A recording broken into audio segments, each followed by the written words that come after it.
Charlotte's Web by E.B. White. Pictures by Garth Williams. Read by Stacy Kingery. Chapter 11. The next day was foggy. Everything on the farm was dripping wet. The grass looked like a magic carpet. The asparagus patch looked like a silver frost. On foggy mornings, Charlotte's Web was usually a thing of beauty. The morning each thin strand was decorated with dozens of tiny beads of water. The web glistened in the light and made a pattern of loveliness and mystery, like a delicate veil. Even Lurvy, who wasn't particularly interested in beauty, noticed the web when he came with the pig's breakfast. He noted how clearly it showed up, and he noted how big and carefully built it was.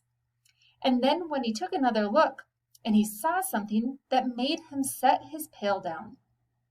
There, in the center of the web, neatly woven in block letters, was a message. It said, "Some pig." Lurvy felt weak. He brushed his hands against his eyes and stared harder at Charlotte's Web. "I'm seeing things," he whispered. He dropped to his knees and uttered a short prayer. Then, forgetting all about Wilbur's breakfast, he walked back to the house and called Mr. Zuckerman. "I think you better come down to the pig pen," he said. "What's the trouble?" asked Mr. Zuckerman. "Anything wrong with the pig?" "Not exactly," said Lurvy. "Come and see for yourself." The two men walked silently down to Wilbur's yard. Lurvy pointed to the spider's web. "Do you see what I see?" he asked. Zuckerman stared at the writing on the web. Then he murmured the words, "Some pig." Then he looked at Lurvy. Then they both began to tremble. Charlotte, sleepy after her night's exertions, smiled as she watched. Wilbur came and stood directly under the web. "Some pig," muttered Lurvy in a low voice. "Some pig," whispered Mr. Zuckerman. They stared and stared for a long time at Wilbur. Then they stared at Charlotte.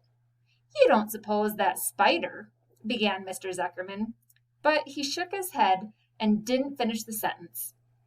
Instead, he walked solemnly back up to the house and spoke to his wife. "Edith, something has happened," he said in a weak voice. He went into the living room and sat down, and Mrs. Zuckerman followed. "I've got something to tell you, Edith," he said. "You better sit down." Mrs. Zuckerman sank into the chair. She looked pale and frightened. "Edith," he said, trying to keep his voice steady, "I think you had better be told that we have a very unusual pig." A look of complete bewilderment came over Mrs. Zuckerman's face. "Homer Zuckerman, what in the world are you talking about?" she said. "This is a very serious thing, Edith," he replied. "Our pig is completely out of the ordinary." "What's unusual about the pig?" asked Mrs. Zuckerman, who was beginning to recover from her scare.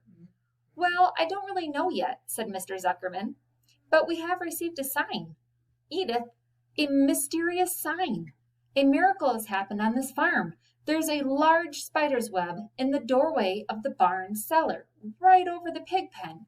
And when Lurvy went down to feed the pig this morning, he noticed that the web, because of the fog, was, you know, how a spider web looks very distinct in a fog. Well, right spang in the middle of the web, there were words, 'Some pig.' The words were woven right into the web. They were actually part of the web, Edith. I know, because I have been down there and seen them. It says 'Some pig,' just as clearly as can be. There can be no mistake about it. A miracle has happened, and a sign has occurred here, right on Earth, on our farm. And we have no ordinary pig." "Well," said Mrs. Zuckerman, "it seems to me you're a little off. It seems to me we have no ordinary spider." "Oh, no," said Mr. Zuckerman. "It's the pig that's unusual. It says so right in the middle of the web." "Maybe so," said Mrs. Zuckerman. "Just the same, I intend to have a look at that spider." "It's just a common gray spider," said Zuckerman. They got up together and they walked down to Wilbur's yard. "You see, Edith, it's just a common gray spider." Wilbur was pleased to receive so much attention. Lurvy was still standing there, and Mr. and Mrs. Zuckerman, all three stood for about an hour reading the words on the web over and over and watching Wilbur. Charlotte was delighted with the way her trick was working. She sat without moving a muscle and listened to the conversation of people. When a small fly blundered into the web just beyond the word pig, Charlotte dropped down quickly, rolled the fly up, and carried it out of the way. After a while, the frog lifted, and the web drifted off, and the words didn't show up plainly. The Zuckermans and Lurvy walked back to the house. Just before they left the pig pen, Mr. Zuckerman took one last look at Wilbur. "You know," he said, "it is in an important voice. I've thought all along that pig of ours was an extra good one. He's a solid pig. That pig is as solid as they come." "You notice how solid he is around the shoulders, Lurvy?" Sure I do," said Lurvy. "I've always noticed that pig. He's quite a pig." "He's long and he's smooth," said Zuckerman. "That's right," agreed Lurvy. "He's as smooth as they come. He's some pig." When Mr. Zuckerman got back to the house, he took off his work clothes and put on his best suit. Then he got into his car and drove to the minister's house. He stayed for an hour and explained to the minister that a miracle has happened on the farm. "So far," Mr. Zuckerman said, "only 4 people on this earth know about this miracle. Myself, my wife Edith, my hired man Lurvy, and you.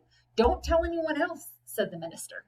"We don't know yet what it means, but perhaps if I give thought to it, I can explain it in my sermon next Sunday. There can be no doubt that you have the most unusual pig. I intend to speak about it in my sermon and point out the fact that this community has been visited with a wondrous animal. By the way, does the pig have a name?" "Why, yes," said Mr. Zuckerman. "My little niece calls him Wilbur. She's rather queer child, full of notions. She raised the pig on a bottle, and I bought him from her when he was a month old." He shook hands with the minister and left. Secrets are hard to keep.